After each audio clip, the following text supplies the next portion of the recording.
Good afternoon my dear students.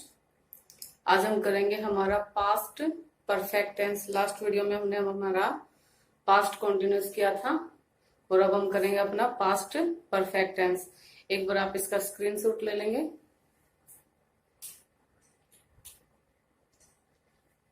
Okay बेटा, तो सबसे पहले हम जब पास्ट परफेक्ट टेंस हमारा करेंगे तो सबसे पहले हमें उसको पहचानना पता होना चाहिए, तभी हम उसका स्ट्रक्चर यूज करके हम अपना सेंटेंस को इंग्लिश में कन्वर्ट कर सकते हैं। तो सबसे पहले इसकी आइडेंटिफिकेशन, यानी कि 3 things are the most important for any tense. तो that is the identification, helping verb and verb.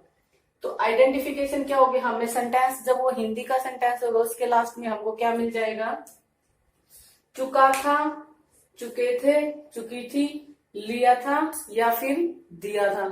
यानी कि किसी भी काम के कंप्लीट होने का हमको क्या मिलेगा, आभास होगा। इसमें हमारी हेल्पिंग वर्ब कौन सी यूज होगी, हैड।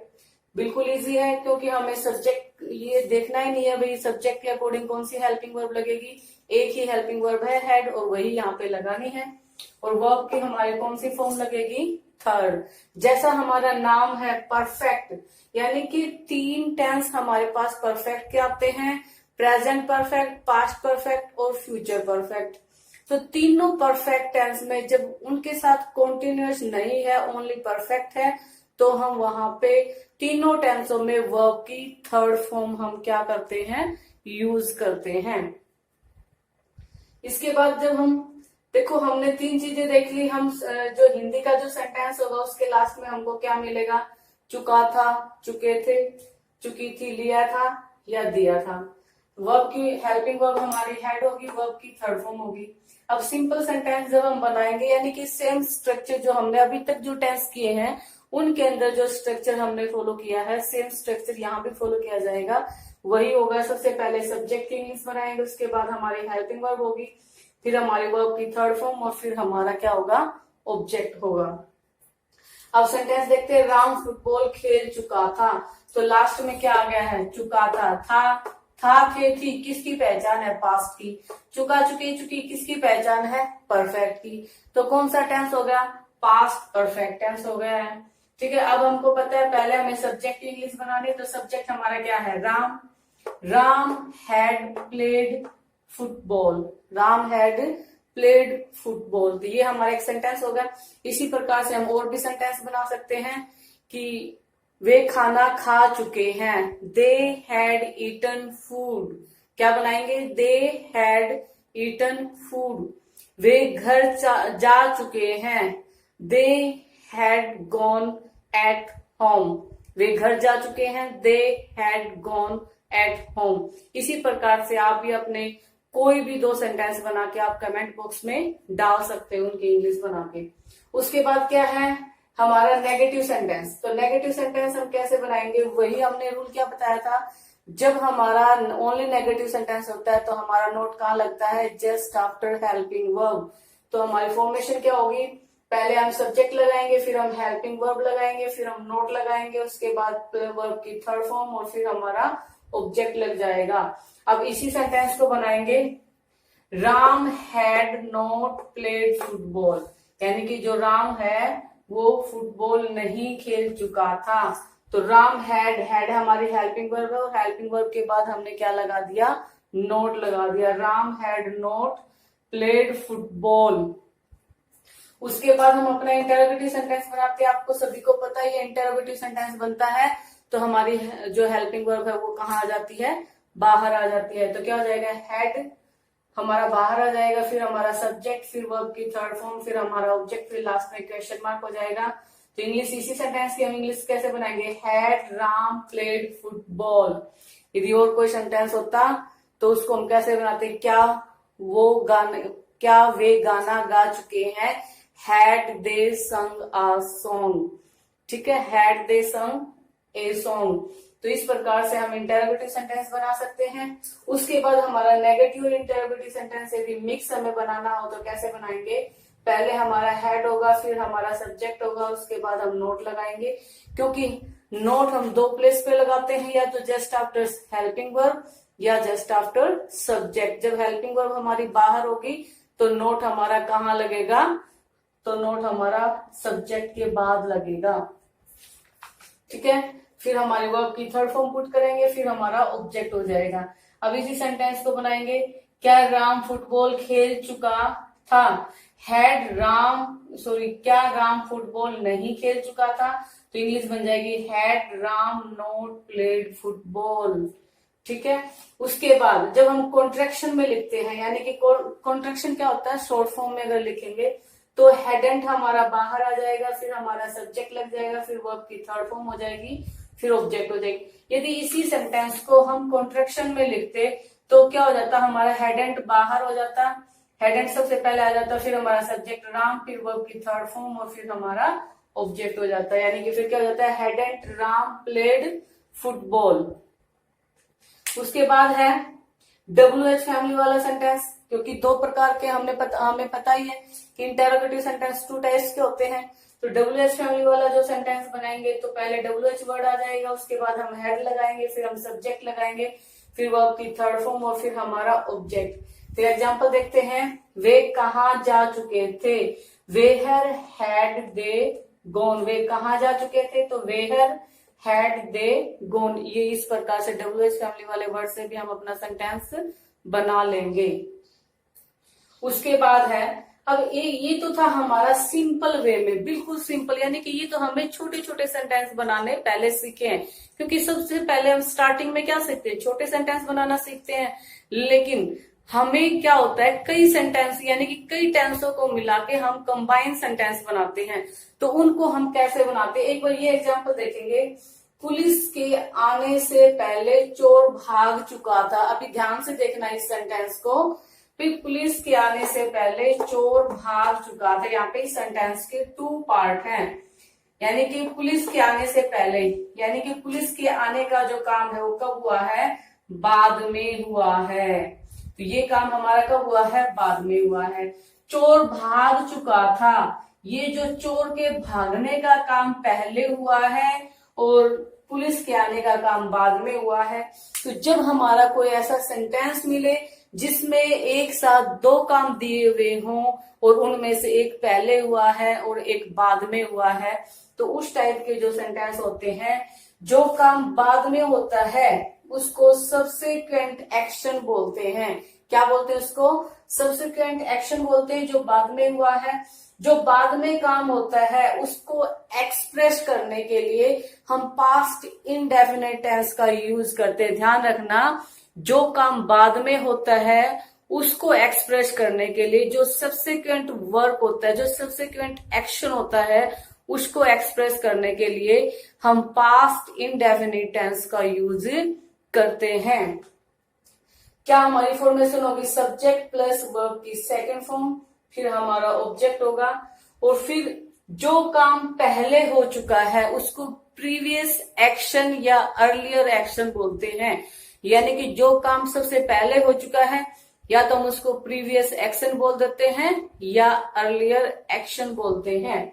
तो उसमें हम किसका यूज करते हैं, उसमें यानी कि जो प्रीवियस एक्शन है, जो काम पहले हो चुका है, उसको एक्सप्रेस करने के लिए हम पास्ट परफेक्ट टेंस का यूज करते हैं। यानी कि ये जो फॉर्मेशन अभी जो हमने सेंटेंस बनाने सीखे हैं, इस स्ट्रक्चर को फॉलो कब करना है, जब उस एक्शन को एक्सप्रेस करने के लिए करना है जो काम पहले हो चुका है। तो फिर हमारा क्या होगा, हमारा फॉर्मेशन कैसे होगा, सब्जेक्ट होगा, फिर हमारा हेड होगा और वर्ब की थर्ड फॉर्म प्लस ऑब्जेक्ट। अब जैसे एक सेंटेंस है, डॉक्टर के आने से पहले रोगी मर चुका था। तो इस सेंटेंस की हम इंग्लिश कैसे बनाएंगे, डॉक्टर के आने से पहले रोगी मर चुका था। यानी कि रोगी के मरने का काम कब हुआ है, पहले हो चुका है, और जो डॉक्टर कब आया है, जो काम बाद में हुआ है, उसके लिए हम पास्ट इंडेफिनिट टेंस यूज करते हैं, अभी बताया था। और जो काम पहले हुआ है उसको एक्सप्रेस करने के लिए हम क्या करते हैं, देखो, डॉक्टर के आने से पहले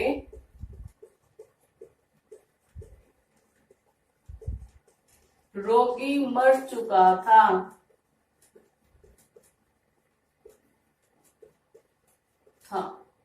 तो यहाँ पे डॉक्टर के आने का काम जो है वो बाद में हुआ है, ये हमारा काम बाद में हुआ है, और रोगी के मरने का काम क्या है, ये पहले का काम है।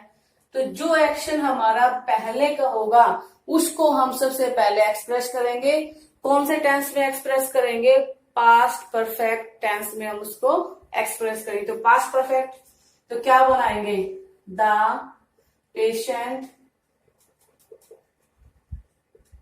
Patient had died.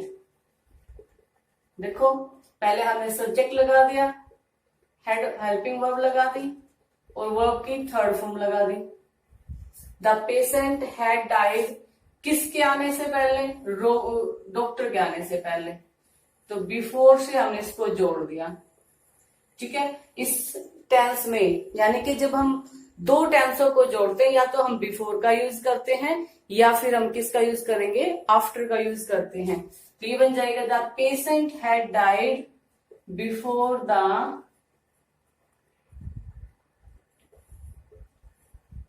The doctor केम।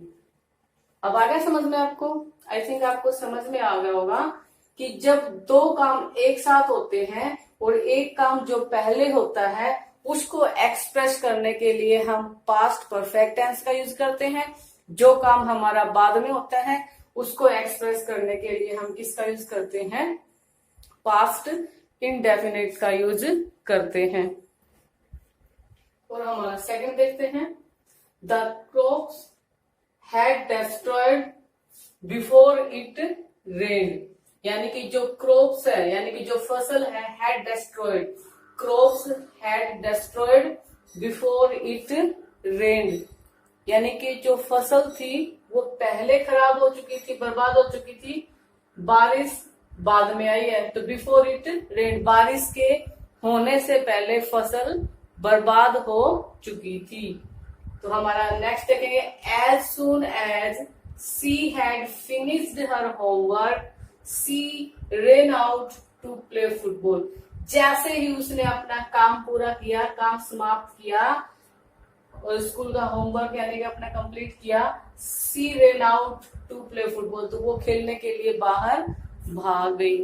ठीक है, तो यहाँ पे भी दो काम हुए हैं। दो काम क्या हुए हैं, यानी कि पहले उसने अपना होमवर्क कंप्लीट किया है और दूसरा काम क्या, वो खेलने के लिए बाहर गई है। तो जो काम पहले कंप्लीट हुआ है उसके लिए कौन सा टेंस आपको यूज करना है, पास्ट परफेक्ट टेंस यूज करना। और जो काम बाद में हुआ है उसको एक्सप्रेस करने के लिए हमें कौन सा टेंस यूज करना है, पास्ट इनडेफिनिट करना है।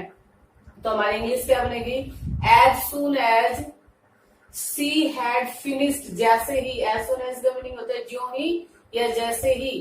As soon as she had finished her homework she ran out to play football.